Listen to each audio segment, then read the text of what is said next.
Good morning students. Last class में physical factors building confidence के बारे में रीड कर रहे थे और मैंने आपको जैसा कि बताया था कि निकोलस वुजिसिक के बारे में मैं आपको बताऊंगा थोड़ा सा।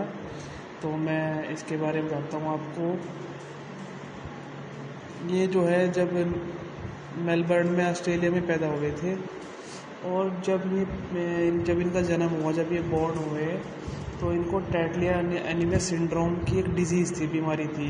जो बीमारी होती है जिसको हाथ पैर नहीं होते हैं, तो ये फिजिकली डिसेबिलिटी हो जाती है। ठीक है, तो इन्होंने अपना जीवन जो है बहुत ही संघर्षपूर्ण रहा है, इनका पूरा लाइफ। उसके बाद जब इनके पेरेंट्स ने इनको देखा तो उन्होंने इनको अपनाने से मना कर दिया क्योंकि इनके हाथ पैर नहीं थे। उसके बावजूद भी इनकी उंगली, छोटे छोटे पैर थे, इनकी उंगलियों का ऑपरेशन कराया गया ताकि ये बुक्स के पेज और अदर एक्टिविटी करने में सक्षम हो जाए। ठीक है, अब ये अगर बुक्स के पेज भी पलटते थे तो अपनी उंगलियों से पलटते थे। उसके बाद इन्होंने हाई स्कूल किया, इंटर किया, उसके बाद इन्होंने ग्रेजुएशन की और उसके बाद इन्होंने ऐसा मुकाम हासिल किया अपने बल पे, बिना किसी की सहायता से। तो ये सब ये मुमकिन हुआ इनके सेल्फ कॉन्फिडेंस से। अगर इनके अंदर सेल्फ कॉन्फिडेंस ना होता तो शायद उस चीज़ को करने में सक्षम ना होते। तो एक ये लाइव एग्जांपल है आपके सामने जिससे सेल्फ कॉन्फिडेंस अपने अंदर पैदा किया जा सकता है। ठीक है बेटा, अब आ जाओ आप वेरियस एटीट्यूड ऑफ पीपल। जो अलग अलग लोग होते हैं उनका अलग अलग एटीट्यूड किस तरह का होता है वो मैं आपको बताता हूँ। देखिए, the above mentioned factors determine how confident a person feels. You meet so many people every day in your school, home and neighborhood. Some people may strike you as very confident while some others may not appear as confident. देखो, जो ऊपर example मैंने आपको बताया है ये आदमी को कॉन्फिडेंट फील कराता है। क्यों? जब एक इस टाइप का आदमी सब कुछ कर सकता है तो गॉड ने तो हमें सब कुछ दे रखा है, तो हम तो काफ़ी कुछ कर सकते हैं। तो आप एक इसमें जो है रोज़ की रोज़ प्रतिदिन बहुत सारे लोगों से मिलेंगे, अपने स्कूल में, अपने घर पे, अपने पड़ोसियों से।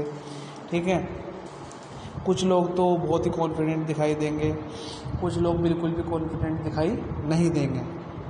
तो होता क्या है, अलग अलग एटीट्यूड है लोगों का, डिपेंड करता है उनके व्यवहार के ऊपर, उनके बिहेवियर के ऊपर, उनकी बॉडी लैंग्वेज के ऊपर। ठीक है, उनके बोलने के तरीके के ऊपर डिपेंड करता है और वही उनके कॉन्फिडेंस के लेवल को डिफाइन करता है। ठीक है, जैसे आप किसी के सामने खड़े हो या फिर आप पूरी पब्लिक के सामने खड़े हो, आप कैसे बोल रहे हो, आपका वे ऑफ टॉकिंग कैसा है, आपका बॉडी लैंग्वेज कैसा है। ठीक है, आप हेजिटेट तो नहीं हो रहे हो, ये सारी चीज़ें आपके सेल्फ कॉन्फिडेंस को डिफाइन करती हैं। अब attitude of people with low confidence, जो लोगों का स्वभाव होता है लो कॉन्फिडेंस के साथ, कैसा कब होता है वो? फियर, जब में डरते हैं, मतलब जब उनको डर रहता है कि वो किसी चीज़ में फेल ना हो जाए। ठीक है, वैल्यू अदर ओपिनियंस, मतलब दूसरों के ऊपर डिपेंड रहना, मतलब दूसरी चीज़ों को ज़्यादा ओपिनियन देना, खुद पे डिपेंडेंट ना रहना, सेल्फ कॉन्फिडेंस ना आना। ओवर क्रिटिकल से मतलब है यहाँ पे they tend to focus their shortcomings like physical appearance, lack of knowledge etc. उनके पास नॉलेज की कमी होती है, फिजिकल एक्सपीरियंस की कमी होती है, इसलिए ओवर क्रिटिकल भी इसका एक फियर फैक्टर है। पुअर टाइम मैनेजमेंट, एक उनका जो मैनेजमेंट होता है वो बहुत ही पुअर होता है, मतलब कोई भी काम बिना शेड्यूल के करेंगे तो कॉन्फिडेंस कहाँ से आ जाएगा। उसके बाद है अनप्रिपेयर्डनेस, मतलब किसी भी काम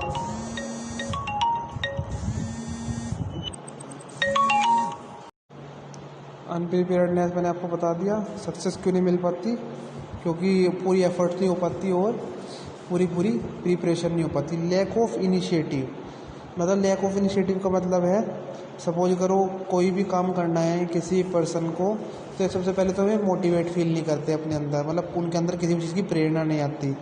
ठीक है, सपोज करो कोई काम हमने दिया उनको, पहले अटैम्प्ट में भी उसको ऐसे ही करना है, सेकंड अटैम्प्ट में भी ऐसे ही करना है, तीसरी बार भी ऐसे ही करना है, तो उनके अंदर सेल्फ कॉन्फिडेंस कहाँ से आ जाएगा? तो वो अपने आप को मोटिवेट फील नहीं करते, और अगर मोटिवेट फील नहीं करेंगे तो उनके अंदर चेंज भी नहीं आता, ना कोई इम्प्रूवमेंट आता।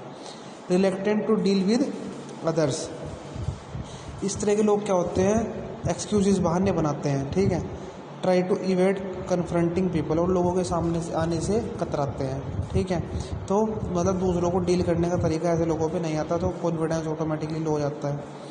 उसके बाद नेगेटिव आउटलुक का मतलब है ये जो है अपने पास्ट पे फोकस करते हैं, अगर ये कब पास्ट में फेल हो चुके हैं, ठीक है, तो ये सोचते हैं कि हमसे वो चीज़ नहीं हो पाएगी, और एक्सपीरियंस को मतलब एक्सपीरियंस लेने की जगह कोई पुरानी चीज़ जो हमसे गलत हुई है उससे एक्सपीरियंस लेने की बजाय, ठीक है, उस पर फोकस करके उसको कोसते रहने वाला काम होता है ये। तो हर चीज़ को नेगेटिव वे में देखने से भी लो कॉन्फिडेंस क्रिएट हो जाता है। तो ये सारे के सारे एटीट्यूड स्वभाव जो है हमारे लो कॉन्फिडेंस वाले हैं।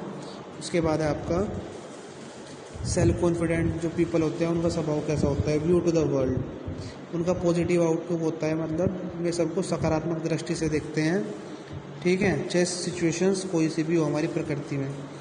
रियलिस्टिक व्यू ऑफ सेल्फ, उनका जो अपने आप को देखने का नज़रिया होता है वो वास्तविक होता है, ठीक है। कहने का मतलब यह है कि मैं अपनी शक्तियाँ, अपनी वीकनेस को खुद से पहचान सकते हैं।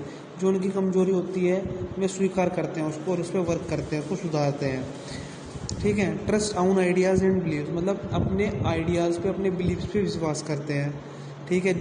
जो कॉन्फिडेंट पीपल होते हैं दूसरों से राय लेने की बजाय अपने आप के विचारों पे और आइडियाज़ पे विश्वास रखते हैं। गलतियों का सामना करते हैं, गलतियों का मतलब अगर उन्होंने कोई मिस्टेक की है तो उसको एक्सेप्ट करेंगे और उसको रिमूव करने का प्रयास करेंगे, ठीक है। दूसरों से सीखने की क्षमता रखते हैं। फोकस ऑन ग्रोथ, ग्रोथ पे फोकस रहती है। कहने का मतलब ये है कि अपनी वीकनेस को हटा के दूसरी अपॉर्चुनिटीज़ को सामने ला के उन पे ग्रोथ कैसे करनी है, ठीक है। यही आपका सेल्फ कॉन्फिडेंट पीपल के थोड़े से फैक्टर्स हैं जो एटीट्यूड को शो करते हैं, स्वभाव को शो करते हैं, ठीक है। अपने आप पे बिलीव रखना चाहिए, रियलिस्टिक होना चाहिए, ठीक है। मिस्टेक से डील करना चाहिए, गलतियों को अपनाना चाहिए, ग्रोथ पे फोकस करना चाहिए। ये 2 फिगर दे रखे हैं आपको, देखो। सक्सेस कब मिलेगी? जब सेल्फ कॉन्फिडेंस होगा। सेल्फ कॉन्फिडेंस अगर हमारे अंदर होगा तो एक्शन का मतलब कार्य, कोरेज फॉर एक्शन, कार्य करने के लिए क्या पैदा होगा हमारे अंदर? साहस। सेल्फ कॉन्फिडेंस होगा तो कार्य करने के लिए साहस पैदा होगा, साहस पैदा होगा तो हमें क्या मिल जाएगी? सक्सेस। ये तो था आपका सेल्फ कॉन्फिडेंस का चार्ट। अब है लो कॉन्फिडेंस, देखो ट्रॉफी बन रही है, बीच में रिवार्ड मिलेगा। लो कॉन्फिडेंस का क्या होगा? लो कॉन्फिडेंस होगा तो क्या रहेगा? फियर, मतलब डर, डर रहेगा, अनप्रिपेयर्डनेस, ठीक है। क्यों रहेगा फियर, डर? क्योंकि कॉन्फिडेंस क्या है? लो है, और रिजल्ट क्या मिलेगा? फेलियर, मतलब फेल हो जाएंगे। ये लो कॉन्फिडेंस है, ये है। अगर एग्जाम में पूछ जाता है लो और हाई के बारे में तो ये चार्ट आप, ये डायग्राम भी बना सकते हैं, ईजी है, ठीक है बेटा। Building self confidence, self confidence कैसे बिल्ड करना है, कैसे जनरेट करना है? Self confidence can be learn, practice and mastered just like any other skill. दूसरे स्किल की तरह ही है सेल्फ कॉन्फिडेंस भी। जब आप इसको जान जाते हो, everything in your life will change for the better, मतलब आपकी लाइफ ऑटोमेटिकली चेंज होने लगती है। ये एक कहावत है जो बोल्ड लेटर्स में लिखी गई है। ये किसने कही है? बैरी डेवनपोर्ट ने। इसको सेल्फ कॉन्फिडेंस की डेफिनेशन भी समझ सकते हैं, इसको लर्न कर सकते हैं, ठीक है। अब मैं बता देता हूँ आपको। सेल्फ कॉन्फिडेंस एक ऐसी प्रोसेस है that takes effort and commitment, जो एफर्ट लेती है और कमिटमेंट लेती है, ठीक है। जब भी सेल्फ कॉन्फिडेंस आता है, कब? जब आप प्रयास करोगे और कमिटमेंट करोगे दूसरों से, ठीक है। इसमें क्या होना चाहिए? आपका पॉजिटिव एटीट्यूड होना चाहिए, अपने प्रति आपके गोल सेट होने चाहिए, आपके लक्ष्य सेट होने चाहिए। सबसे बड़ी चीज़ है रिस्क लेने की क्षमता होनी चाहिए, ठीक है। अब उसके बाद इसमें आपको नीचे टेक्निक्स दी गई है। स्वोट से मतलब अगर मैं बात करता हूँ तो एस से for strength, W for weakness, O for opportunity, T for threats. ये चारों चीज़ जो हैं सेल्फ कॉन्फिडेंस को बिल्ड करने के लिए हमारे अंदर होनी चाहिए। कैसे? स्वोट stands for strength, weakness, opportunity, threat. आया समझ? डेफिनेशन याद रखनी है आपको, फुल फॉर्म भी याद रखनी है। This analysis is useful technique for understanding your strength and use weakness. ये वाली एनालिसिस सबसे अच्छी टेक्निक है अपनी स्ट्रेंथ और अपनी वीकनेस को समझने के लिए। यह आपको जानने पहचानने में सहायता करती है। आपके अवसर open to you and threats और challenges you will possibly face. आपके जितने भी अवसर हैं, आपके जितने भी चुनौतियाँ हैं आपकी लाइफ में आ रही हैं, उनको कैसे फेस करना है, ये उसको जानने पहचानने में सहायक होती है। आपके टैलेंट्स को और आपकी योग्यताओं को भी एनालाइज करने में मदद करती है ये वाली टेक्निक, ठीक है। ये आपकी मदद और किस में करती है, फाइंड करने में और चूज़ करने में अवसरों को, that utilise your core strength, जो आपकी स्ट्रेंथ को इंक्रीज करता हो। ठीक है, तो स्वोट भी हमारी मेन प्रोसेस हो गई। स्वोट के बारे में पता होनी चाहिए। ठीक है, देखो जैसे ये रखा आपको एक्टिविटी जोन में ये वाला चार्ट, स्ट्रेंथ वीकनेस अपॉर्चुनिटी 3। अपनी स्ट्रेंथ को पहचाने, अपनी वीकनेस को पहचाने। क्या वीकनेस में क्या, what are your negative work habits, आपकी नकारात्मक हैबिट्स क्या क्या है।